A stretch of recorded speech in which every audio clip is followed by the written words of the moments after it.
next day. Chapter 18. They eat first. I wonder, who is they?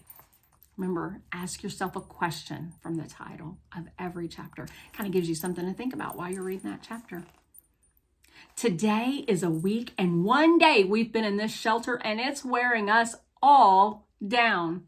Dylan sucks his thumb all the time now.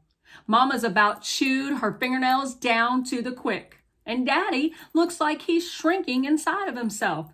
He's filling out job applications like crazy, but nobody's hiring a boat mechanic here in the mountains.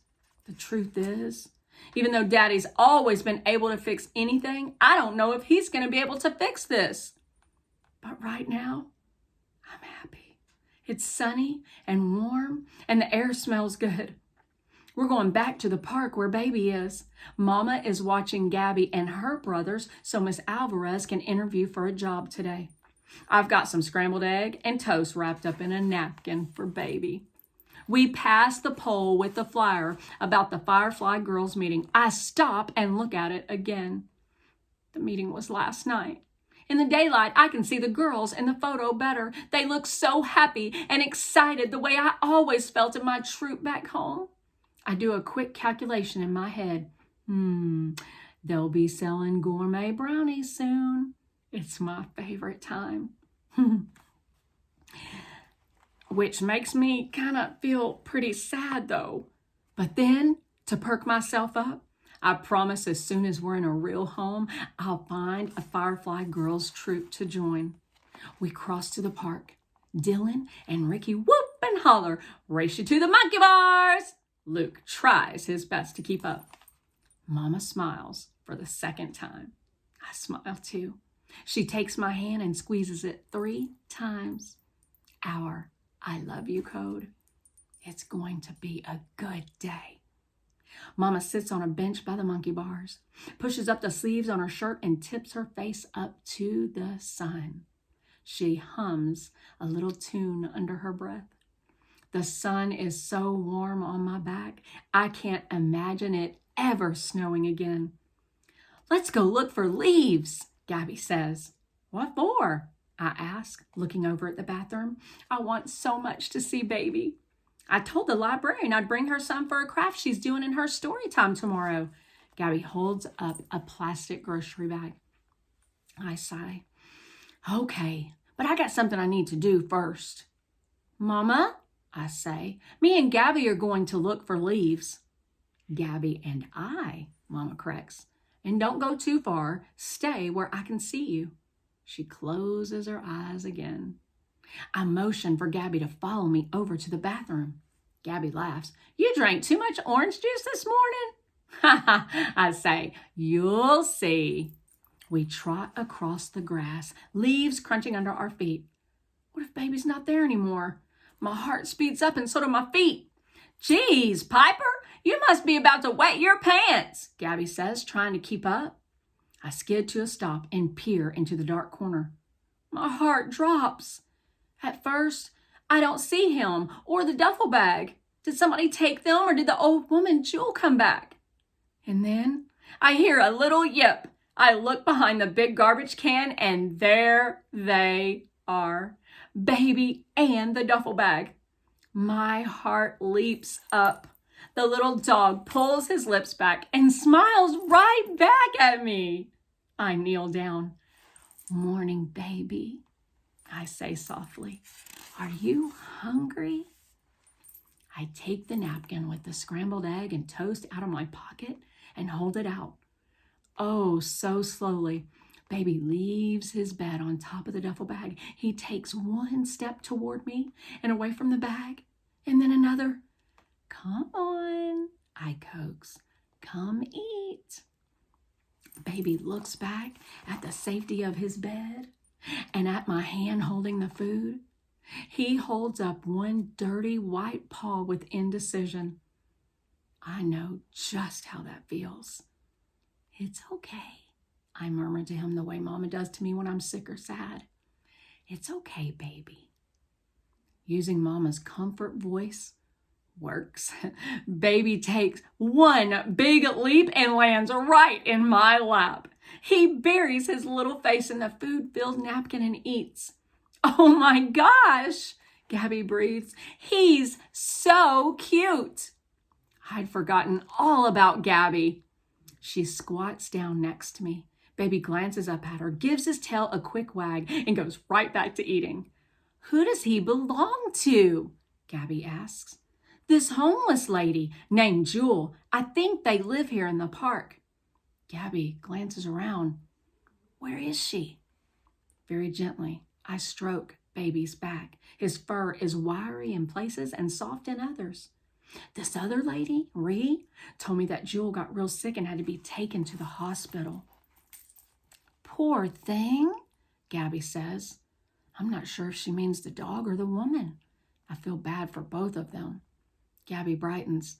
Hey, maybe he could come play with us while we look for leaves. I bet he'd like to play with us. But try as we might, Baby won't leave Jewel's bag. He perches on top of the old blue blanket and pins back his ears in what looks like for all the world like an apology. Well, let's go then, Gabby says, snapping her fingers. I've spent enough time with her now to know that she does that when she's antsy. At least he's had food. Then I remember what Ree said. Hang on a sec. I take the yogurt cup beside the duffel bag and fill it with clean water from the bathroom. Baby wags his tail and thanks. I'll be back, I promise. It's hard to leave him. Truth is, I'd rather just hang out with Baby. Slowly, we circle around a small pond and back toward the playground, filling the bag with leaves. Gabby chatters on and on about her old house and her friends and her old school. I don't really pay much attention until I hear her say, and so my mom says we may go live with my cousin Louisa and her family. My aunt has a new baby and we could use Mama's help. Wait, I say, stopping. You're moving?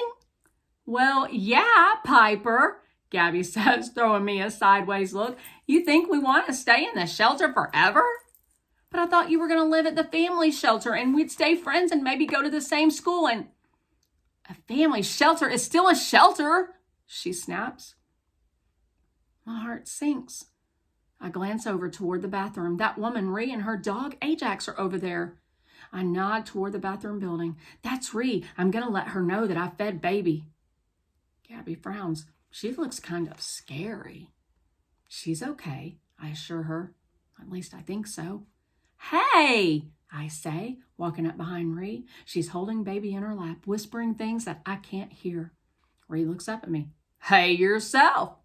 Her dog, Ajax, slowly stands. He's got that old dog kind of stiffness. Whoa, Gabby says. That's a really big dog. She steps behind me, which is kind of funny because she's bigger than I am. Is he friendly? She asks. Depends, Ree says. On what? Gabby asks nervously. On if he's hungry or not. Ree winks at me. She sets Baby down and stands. I see Gabby taking in the woman's camo pants, orange t-shirt, black army boots, and tattoos. I fed him a few minutes ago, I say, nodding toward Baby, and gave him water too. Ree smiles. Everybody's feeding him. He's gonna get fat. She sets out a laugh that sounds more like a bark. Baby, fat, get it? I shrug. I kind of don't.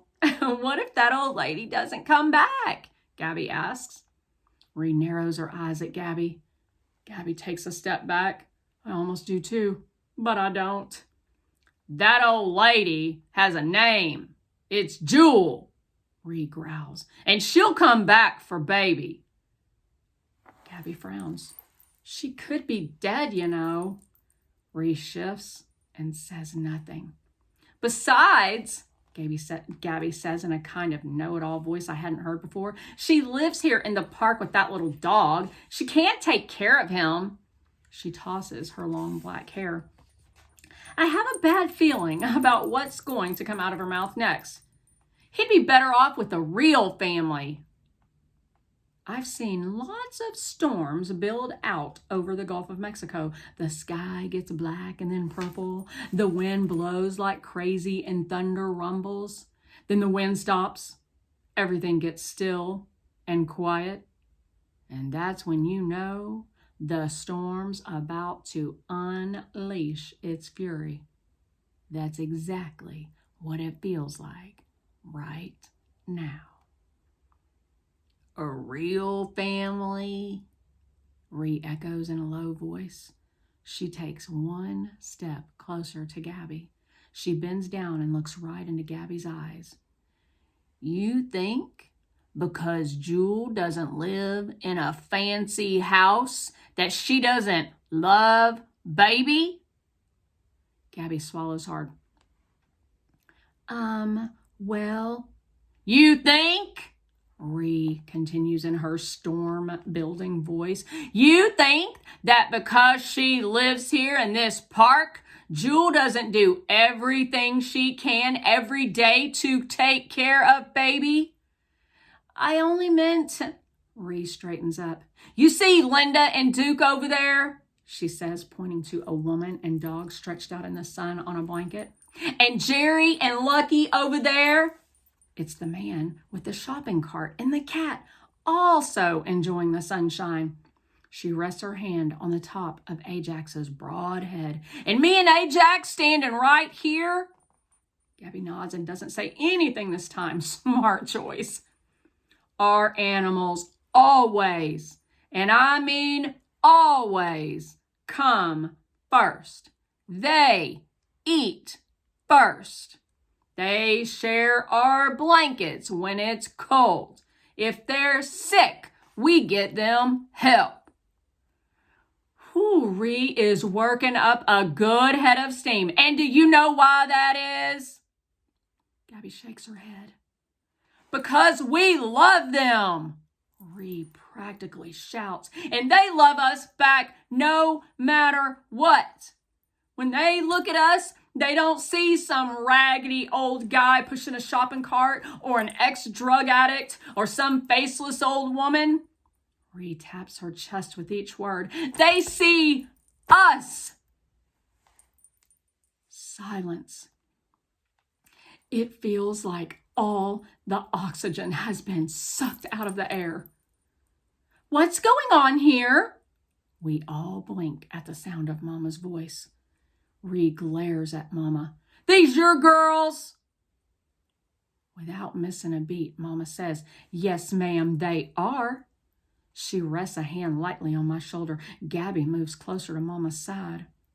Mama tilts her chin up and stands as tall as she can, which isn't saying much. Were they bothering you? Mama asks. I glance over at my mother. Mama has this cute little turned up nose that I sorely wish I had. Daddy's nickname for Mama is Button because her nose is as cute as a button. But when she's mad, those nostrils flare like a wild stallion's. Ree looks away. No, they weren't bothering me.